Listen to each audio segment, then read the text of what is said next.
আমি যে খুব খারাপ পেয়েছি তা না, ইট হাজ বি ভেরি ফ্র্যাঙ্ক, দোষারোপ করলে হবে না। একজন স্টাফ অনুপস্থিত পেয়েছি যাকে আমি ক্লোজ করে ফেলেছি অলরেডি। ক্লোজটা করতাম না, কিন্তু মিথ্যার আশ্রয় নিয়েছে, না এসেও বলেছে যে আসছে, মিথ্যা কথার জন্য ওকে ক্লোজ করে ফেলেছি। He is under staff ticket counter. এক, দুই নাম্বার যে জিনিসটা সবচেয়ে বেশি পেয়েছে, আমার মহিলা মায়েরা তারা একটা কমপ্লেন করেছে, তারা সকালে যখন এখানে আসে ডাক্তার এখানে আউটডোরে দেরিতে আসে, এটা আমি লুক আফটার করতেছি। দ্বিতীয় যেটা সবচাইতে খারাপ সেটা হলো এখানে স্থানীয় ক্লিনিকগুলির কিছু দালালরা এসে এখান থেকে রুগীদের বাগিয়ে নিয়ে যায়, মিথ্যা কথা বলে যে এখানে এই নাই সেই নাই, নানান কথা বলে। এই দালালদেরকে গ্রেফতার করার জন্য আমি এখানে আমাদের গোয়েন্দা নজরদারি করার জন্য বলেছি এবং প্রয়োজনে যত দালাল আছে সব গ্রেফতার করা হবে। চতুর্থত, হাসপাতালের ভিতরে অনেক ময়লা আবর্জনা, অস্বাস্থ্যকর পরিবেশ পেয়েছি।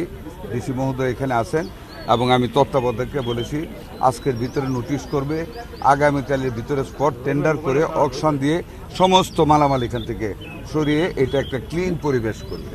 বাথরুমের অবস্থা খুব ভালো না, একটা বাথরুম কাজ করতেছে পেয়েছি, বাকিগুলি কাজ করবে। খাবারের ঘরে গিয়েছি, খাবার আমি মুখে নিজে চেটে দেখেছি, খাবারের অবস্থাটা ভালো, চাইল্ডটাও ভালো। এটা আর আউটডোরটাকে আরও উন্নত করতে হবে, এই ব্যাপারে আমি তত্ত্বাবধায়ককে নির্দেশ দিয়ে যাব আউটডোরে ডাক্তার বাড়ানোর জন্য। আমরা আরও ডাক্তার দিব। আরেকটা বিল্ডিং পিছনে আছে যেটা অব্যবহৃত, এই বিল্ডিংটা ডিসমেন্টেল করার জন্য, ভেঙে ফেলার জন্য আমি পূর্তের ইঞ্জিনিয়ারকে বলেছি আজকে চিঠি পাঠাতে, আমরা কালকে পাঠিয়ে দেবো এটা ভেঙে জায়গাটা ছাড়তে। একটা কথা আপনাদেরকে বলি, একটা শিশু হাসপাতাল এখানে বিল্ডিং পড়ে আছে, আলহামদুলিল্লাহ দোয়া করবেন, দেখতে আসছি। এটা আগামী 3-4 মাসের ভিতরে আমাদের মাননীয় প্রধানমন্ত্রীর সাথে গতকালও মিটিং হয়েছে, আমরা পূর্ণাঙ্গভাবে চালু করার চেষ্টা করব, যাতে করে আমাদের বরিশালবাসী, দক্ষিণ এলাকার মানুষ যাতে ভালো সেবা পায়, শিশুরা যাতে চিকিৎসা পায়, ওইটারও আমরা ব্যবস্থা করবো ইনশাল্লাহ। জনবল আপনারা জানেন আমরা 1 লক্ষ জনবল নিয়োগ করতে যাচ্ছি আগামী জুলাই থেকে। গত 17 বছরের দুঃশাসন, আমাদের হাতে কোনো টাকা পয়সা দিয়ে যায় না, বিল্ডিং করেছে জনবল নাই, ডাক্তার রিক্রুট করে নাই, মানে যত সব কাজ করেছে এই ধরনের, এগুলি ওভারকাম তো এক রাত্রে একদিনে করা যাবে না। আমরা চেষ্টা করতেছি, এই যে একটা হাম রেবেলা গেল, আমরা কিন্তু আপ্রাণ চেষ্টা করেছি আপনাদের সহযোগী। একটা ভ্যাকসিন আমাদের হাতে ছিল না।